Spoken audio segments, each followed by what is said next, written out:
Man ir svarīgi piedalīties šajā projektā, jo, redzot šo uzsaukumu, es sapratu, ka man gribas veidot attiecības un būt attiecībās ar šīs vecuma grupas cilvēkiem. Un manā dzīvē senioru vairs īsti nav. Es esmu zaudējusi visus savus vecākus, un tā arī bija tāda motivācija. Kāpēc?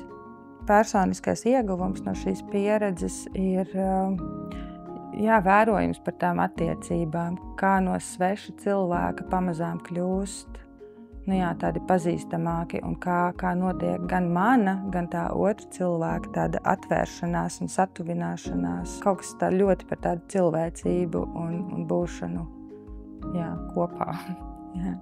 Tās lietas, ko var darīt kopā ar senioriem, patiesībā ir tas diezgan plašs lauks. Tas var būt no tādām sarunām, tādas viens pret viens kopā būšanas, veidot dažādas aktivitātes, spēlēt galda spēles, kopā gatavot. Man šķiet, tas ir diezgan atkarīgs no paša cilvēka, kas ir tās paša intereses iespējams, un to tad arī piedāvāt.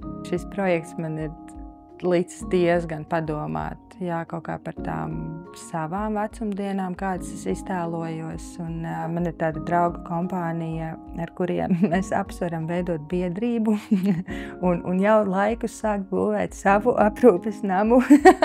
Kaut kā tādu, kādu mēs to iztēlojamies un kā mums pašiem gribētos. Lai tur ir iespēja kaut kā pašnoteikties un noteikti. Šis mudina par to domāt.